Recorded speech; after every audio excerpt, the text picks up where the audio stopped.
Salmo 135.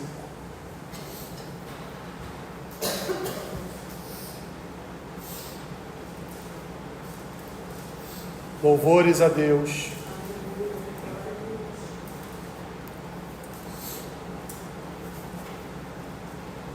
Aleluia. Louvai o nome do Senhor, louvai os servos do Senhor.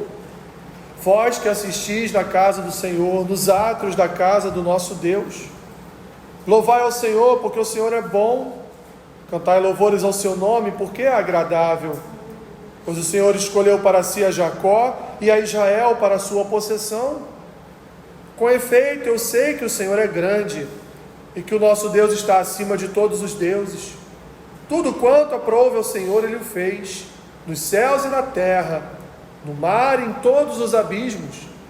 Faz subir as nuvens dos confins da terra, faz os relâmpagos para a chuva, faz sair o vento dos seus reservatórios. Foi Ele quem feriu os primogênitos no Egito, tanto dos homens como das alimárias. Quem no meio de ti, ó Egito, operou sinais e prodígios contra Faraó e todos os seus servos. Quem feriu muitas nações e tirou a vida a poderosos reis, a Seom, rei dos amorreus, e a Og, rei de Bassã, e a todos os reinos de Canaã, cujas terras deu em herança a Israel, seu povo. O teu nome, Senhor, subsiste para sempre. A tua memória, Senhor, passará de geração em geração. Pois o Senhor julga o seu povo e se compadece dos seus servos. Os ídolos das nações são prata e ouro, obra das mãos dos homens. Tem boca e não falam, tem olhos e não veem, tem ouvidos e não ouvem, pois não há alento de vida em sua boca. Como eles se tornam os que os fazem e todos os que neles confiam. Casa de Israel, bendizei ao Senhor. Casa de Arão, bendizei ao Senhor. Casa de Levi, bendizei ao Senhor. Vós que temeis ao Senhor, bendizei ao Senhor. Desde Sião, bendito seja o Senhor, que habita em Jerusalém. Aleluia. Obrigado, Senhor, por tua palavra. Fala conosco nessa manhã, nessa breve reflexão. No nome santo de Jesus. Amém. Meus irmãos, percebam que este salmo está dividido em duas partes. A primeira parte, que vai até o versículo 7, o salmista está exaltando a Deus. Ele está louvando ao Senhor e está dizendo os motivos pelos quais ele louva ao Senhor. Ele louva ao Senhor porque o Senhor é criador de todas as coisas. Ele louva ao Senhor porque o Senhor é grande e o Senhor está acima de todos os deuses que o salmista conhecia no seu tempo, os deuses de outras nações. Ele louva o Senhor e nos convida também a louvar o Senhor, como ele diz no versículo 1, aleluia, louvai o nome do Senhor, louvai-o, servos do Senhor, vós que estão na casa de Deus, que assistis na casa do Senhor, que estão nos átrios da casa do nosso Deus, louvai o seu bom nome, porque Deus é bom e é agradável oferecer a Ele louvores. Ele fala tudo isso até o versículo 3. Depois então ele continua falando a respeito de um povo que Deus escolheu, que Deus recolheu para louvá-lo, e ele vai falar aqui sobre Jacó e depois Israel, que ainda é Jacó, dizendo que esse povo foi escolhido e escolhido para louvar o seu nome, escolhido para exaltar o seu nome, independente da circunstância. Nós fomos chamados para louvar o seu nome. Por quê? Porque Deus é grande e Ele é merecedor de toda honra, de toda glória e de todo louvor.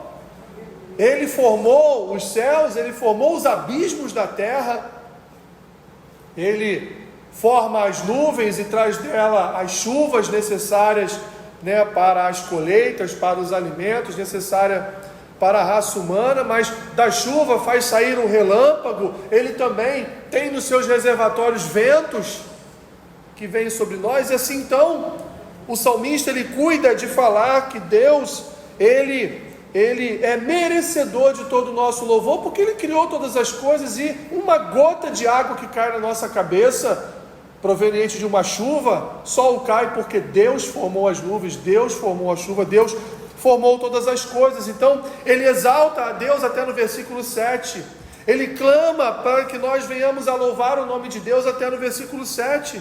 E do versículo 8 em diante, ele começa a dizer ali razões para que nós continuemos a louvar o Senhor, porque agora ele vai falar da história. E até o último versículo, então, até o versículo 21, o salmista, ele traz à memória do povo de Deus aquilo que ele fez lá no Egito, livrando o seu povo das mãos daqueles homens maus através da morte dos primogênitos. Ele fala das vitórias que ele obteve sobre Faraó, ele fala dos reis que ele ceifou as vidas para que o seu povo pudesse permanecer seguro em suas mãos. E assim então ele vai falando a respeito, minhas irmãs, de um Deus que não só criou todas as coisas, que não só formou todas as coisas, mas de um Deus também que ele cuida daquilo que ele criou, de um Deus que ele traz segurança para aqueles a quem ele criou, de um Senhor que, portanto, escolhe, separa e cuida, um Senhor que escolhe, separa e dá segurança, um Senhor que escolhe, separa e se torna o escudo desse povo que ele escolheu para glorificar o seu nome.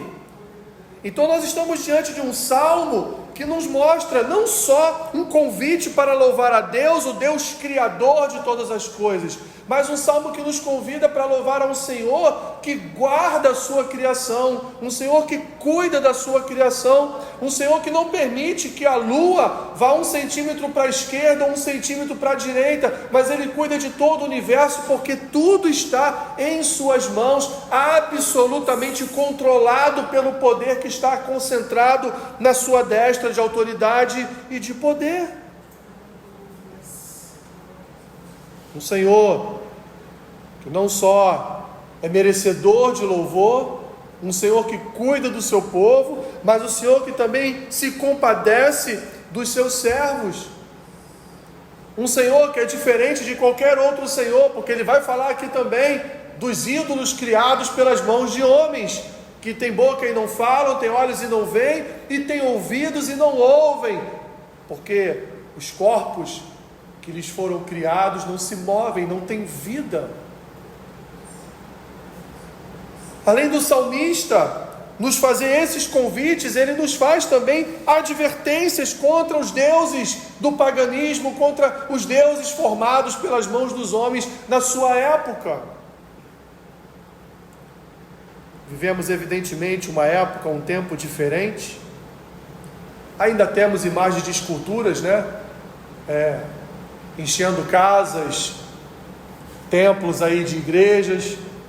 Ainda temos as religiões pagãs, ainda temos diante dos nossos olhos aqueles que acendem velas, para imagens de escultura, aqueles que se dobram diante de imagens de esculturas, aqueles que pagam promessas para imagens de esculturas. Repito, que tem olhos e não veem, tem ouvidos e não ouvem, tem boca e não falam.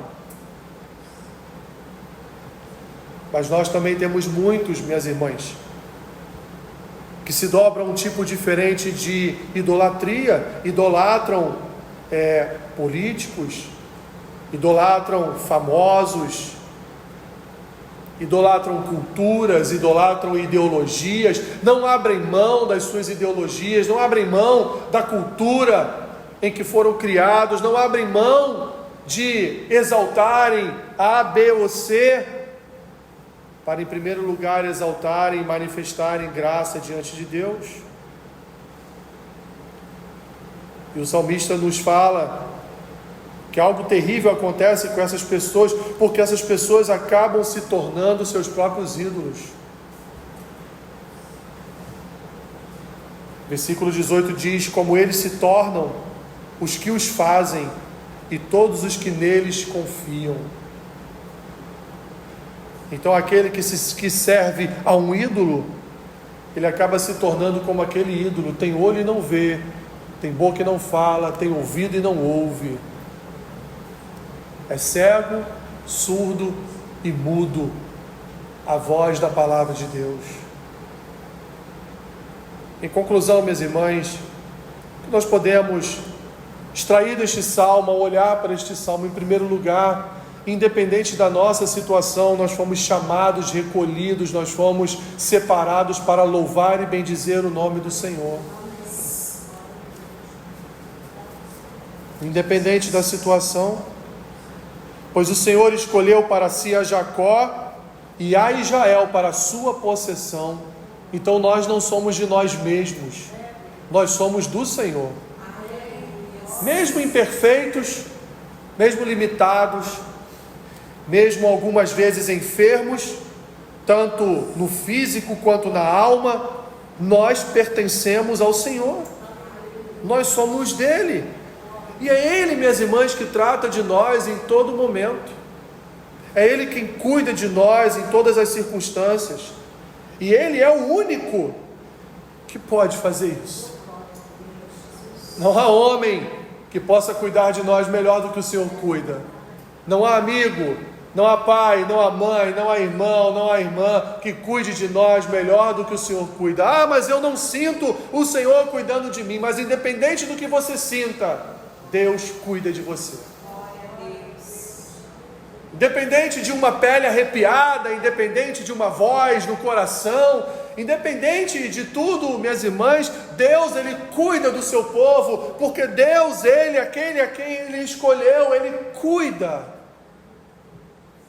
Como vai dizer o Senhor Jesus em Mateus 6, se Ele cuida das aves dos céus, se Ele cuida da natureza, como Ele não vai cuidar da coroa da sua criação? Como Ele não vai cuidar do seu filho, da sua filha? Como Ele não vai cuidar daqueles a quem Ele escolheu, separou? Ele cuida. Mesmo quando nós estamos passando por situações ruins, Ele continua cuidando, porque o Senhor, Ele é imutável, e o seu caráter é santo. Ele não vai mudar de acordo com as nossas circunstâncias, Ele vai permanecer como Ele sempre foi, fiel, justo, e um Deus que cuida de nós. Mas não só isso, minhas irmãs, nós olhamos para este salmo e vemos que ele é a expressão exata do cuidado de Deus, porque o salmo, quando nós olhamos a partir do versículo 8, em que ele conta toda a história de Israel e conta o cuidado que Deus teve com o seu povo, esse cuidado ele reverbera em nós, e nós olhamos então para essa palavra e entendemos que Deus cuida da nossa história. Deus cuida de cada fase da nossa história. Deus cuidou de libertar-nos lá do Egito. Deus cuidou da sua caminhada no deserto, onde Ele matou reis para proteger o seu povo. E Deus ainda cuidou do coração do seu povo para que eles não fossem contaminados pela idolatria de outras nações. Ah, eles foram contaminados, mas porque foram desobedientes. Mas a palavra de Deus sempre expressou que o único merecedor de ser glorificado e louvado é o Senhor, nenhum outro. Principalmente as imagens de escultura, que tem olhos e não veem, tem boca e não falam, tem ouvidos e não ouvem. Então o Senhor nos convida para sermos a glorificação do seu ser. O Senhor nos convida para andarmos com Ele na nossa história. Cada palavra, cada verso, cada frase, cada parágrafo, cada página do livro da nossa história foi escrita por Deus. E é nisso, minhas irmãs, que nós confiamos. Ainda que em determinado momento a gente tente arrancar a caneta das mãos de Deus, a gente não consegue, porque a vontade dEle é sobre nós. A vontade dEle é boa, perfeita e agradável, como diz Paulo em Romanos 12, mas a vontade deles, minha irmã, minhas irmãs, ela é realizada em nós, querendo ou não. Querendo ou não. E o salmista termina então dizendo que esse Deus que criou, esse Deus que cuidou, esse Deus que nos exortou a não sairmos da sua presença, é o Senhor que precisa ser bendito, que precisa ser glorificado. E ele vai terminar dizendo: casa de Israel, bendizei ao Senhor. Casa de Arão, bendizei ao Senhor. Casa de Levi, bendizei ao Senhor. Vocês que são do Senhor, que temem ao Senhor, bendizei ao Senhor. Desde Sião, seja bendito o nome do Senhor. O Senhor que habita em Jerusalém, mas o Senhor que habita na sua igreja, o Senhor que habita em meio aos louvores do seu povo, que Ele seja bendito. Que nós venhamos a bendizer o nome do Senhor, minhas irmãs. Independente do que estejamos passando, que o nome do Senhor seja glorificado através das nossas vidas, que Ele seja exaltado através das nossas vidas, que a sua graça seja reverberada através das nossas vidas, que pessoas possam ver as nossas lutas, as nossas dores, mas possam ver também o nosso serviço ao Senhor, possam ver também a nossa glorificação ao Senhor, possam ver também que nós confiamos no Senhor, independente das circunstâncias, porque Ele enviou o seu Filho para nos salvar dos nossos pecados, para levar sobre si as nossas enfermidades, para nos conduzir à vida eterna e paz com Deus. E é essa confiança que alimenta o nosso coração dia após dia, porque no mundo nós teremos aflições, mas Jesus nos convidou a ter ânimo, porque Ele venceu o mundo, e Ele vencendo o mundo, nos deu a certeza de que nós habitaremos a eternidade com Ele. Muito mais importante, minhas irmãs, do que este mundo, muito mais importante do que vivemos nessa terra, será o dia em que iniciaremos uma habitação eterna com Deus. Senhor, ajuda-nos a tentar entender os Teus propósitos, que na verdade, Senhor, grande maioria das vezes nós não entenderemos os Teus caminhos, os percursos que o Senhor, pelos quais o Senhor tem nos conduzido, mas nós sabemos que estamos em boas mãos, porque Tu és um Deus bom, que nos criou e nos dá segurança todos os dias. Sabemos que podemos contar contigo, Senhor, porque o Senhor jamais deixará de nos ofertar tempo para inclinar os seus ouvidos à nossa oração, para atender ao clamor dos nossos lábios, para nos ajudar nas nossas limitações. A Tua agenda, Senhor, está sempre disponível para nós. A partir do momento que Jesus rasgou o véu, a Tua agenda ficou aberta a todos nós. Portanto, nós podemos nos achegar a Ti, Senhor, em confiança, sabendo que o Senhor há de nos atender em nossos clamores. Ensina-nos a confiarmos mais em Ti, porque como vimos aqui neste salmo, o Senhor nos criou, o Senhor nos formou, e é o Senhor que nos sustenta, ó Pai, e há de nos sustentar até o último dia das nossas vidas. Com dias bons e dias maus, o Senhor é aquele que nos sustenta e nos dá graça para atravessarmos todos os dias. Que o Teu Santo Espírito, Pai, seja nesta manhã renovado sobre nós, nos dando vigor espiritual, renovando a nossa fé, a nossa esperança, nos dando forças, Senhor, para prosseguirmos na nossa caminhada. É o que nós Te pedimos, ó Deus, e já Te agradecemos por tudo, em nome de Jesus Cristo. Amém. Amém.